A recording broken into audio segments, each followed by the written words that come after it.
Antes de comenzar, queremos recordarles que todo lo que nosotros hacemos, esto es simplemente con un fin educativo. Queremos brindarles a ustedes información de lo que está allá, lo que es relevante para sus negocios, para sus empresas, y que de ninguna manera lo que nosotros hacemos es algo que constituye una asesoría legal, fiscal o financiera.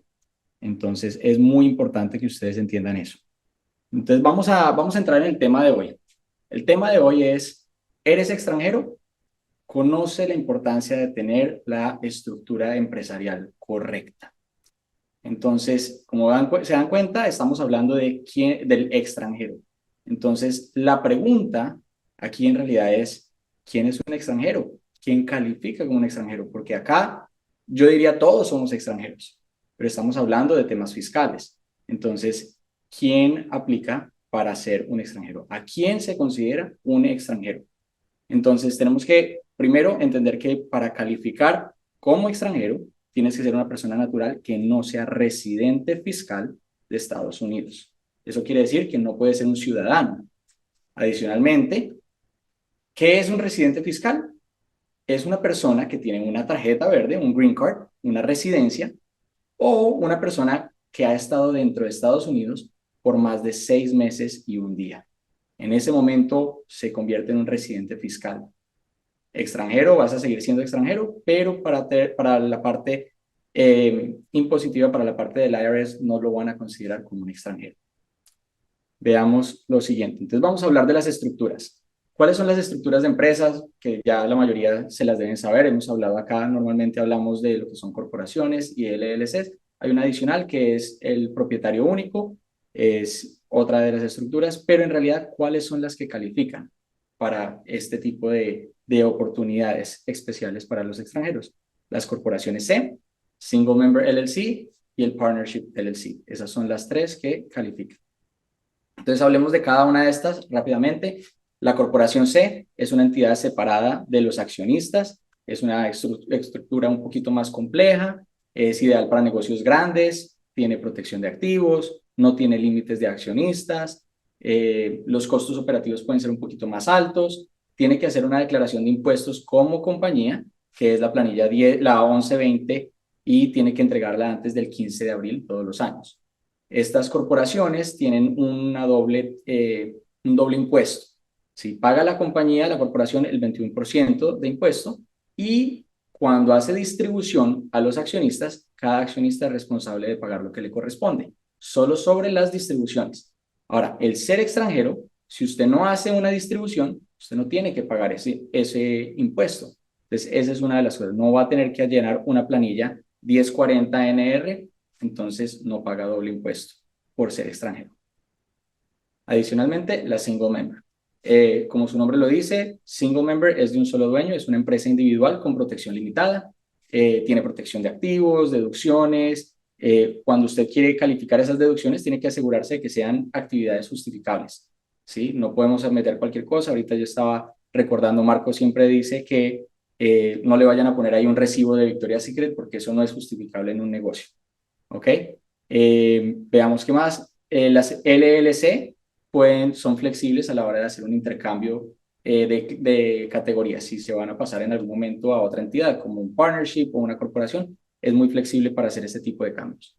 Hay que entender que el IRS, estas entidades como single member, las considera un disregarded entity. ¿Qué quiere decir eso? Es una entidad ignorada por el IRS. Quiere decir que no hace una declaración como compañía, sino que toda la parte financiera de esta compañía pasa a nivel de el dueño y debe ser reportada bajo su 1040 NR. Adicionalmente, los extranjeros deben llenar unas hojas adicionales en la planilla 1120 y esto debe ser entregado antes del 15 de abril. Sigamos, el partnership. Como su nombre lo dice, es una sociedad, entonces son compañías de sociedad limitada. Tiene, igual que la single member, protección de activos, deducciones, siempre y cuando sean justificables. Es flexible en cambio de clasificación y sigue siendo una entidad pass-through, que quiere decir que pasa la información directo a el dueño. La compañía no paga impuesto, paga es el dueño.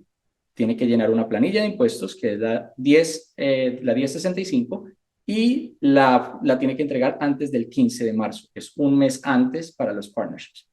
Hay que recordar, que en este caso los extranjeros, al ser miembros de una entidad como esta, no siempre tienen que llenar una planilla 1040-NR. Ahora, ¿en qué estados es recomendable trabajar para este tipo de personas y formar este tipo de compañías? 3 estados que nosotros recomendamos: Nevada, Delaware y Wyoming. ¿Por qué razón? Privacidad, y las leyes son muy favorables para aquellos empresarios.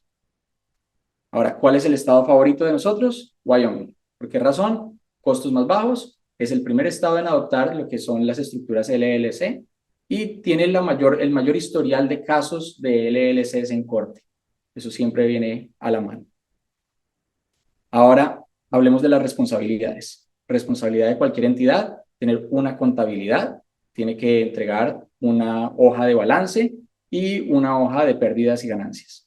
Tiene que hacer su planilla de impuesto. Recordemos las planillas de impuesto. Para la C Corp es la 1120 y si hay distribución, el individuo tiene que hacer la 1040-NR. El single member, la 1040-NR, y el partnership, la 1065 más unas hojas de la 1120. Hasta ahí todo lo que es aburrido, que ya conocemos, de pronto algunas cositas adicionales, pero veamos algo nuevo acá. Entonces, ¿cuáles son los requisitos para no pagar impuestos en Estados Unidos como extranjero? Tienes que calificar para una exención. ¿Cómo calificas para esa exención? Tienes que ser un prestador de servicios.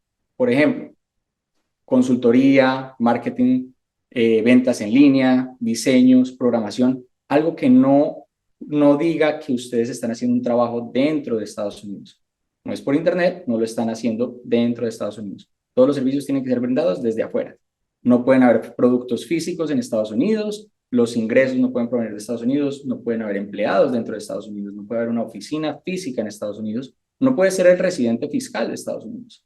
¿Sí? Hay casos en donde personas extranjeros que califican deciden comprar activos, una casa, la venden, en ese momento ya no calificas. Hay un producto que estás trabajando en Estados Unidos. ¿Ok? Veamos algo nuevo. Estas letras, ¿qué es eso? Interesante. Bueno, IGA, CRS y FATCA. IGA es el Intergovernmental Agreement. Es un tratado entre países para implementar regulaciones de FATCA. El CRS es Common Reporting Standard, es un reporte estándar global para intercambio de información financiera. Foreign Account Tax Compliance Act, el FATCA, es una ley de Estados Unidos para prevenir la evasión de impuestos por americanos fuera de Estados Unidos. Estas 3 trabajan en común. Y adicionalmente tenemos 2 más, que son FinCEN y BOI. Ahora, Marco habló de esto en el segundo webinar. Es muy importante y es algo que es relevante y debemos volverlo a tocar. Creo que posiblemente a partir de enero volvamos a tocar este tema porque vienen cosas importantes de esto. Entonces, ¿quién es FinCEN? FinCEN es la agencia hermana del IRS. Es la que combate el crimen financiero. Está encargada de recolectar la información para asegurarse de que no haya crimen financiero. Ahora, BOI es la información de propiedad beneficiaria. ¿Qué información? La información de individuos que poseen o controlan una entidad. ¿Sí? ¿Qué información tiene? Toda la parte de transparencia financiera. Tiene sus nombres, nacimiento, nacionalidad, ese tipo de cosas.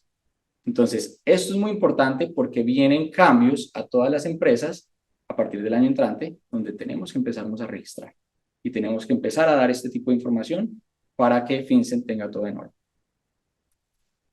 Ahora, conclusión: Estados Unidos no tiene un sistema de comunicación automática a otras jurisdicciones, ¿sí? Como hablamos de estos reportes, hablamos de FATCA, hay unos tratados, hay unas estructuras que han generado para ellos recibir la información de otros países, más Estados Unidos no tiene nada automático que sale.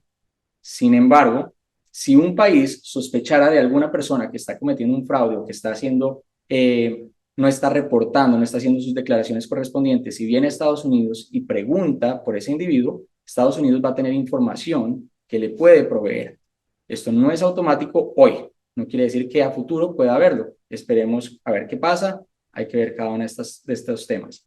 Entonces, la única información que Estados Unidos puede llegar a proveerle a estos otros gobiernos es la información personal, solamente la información a nivel personal.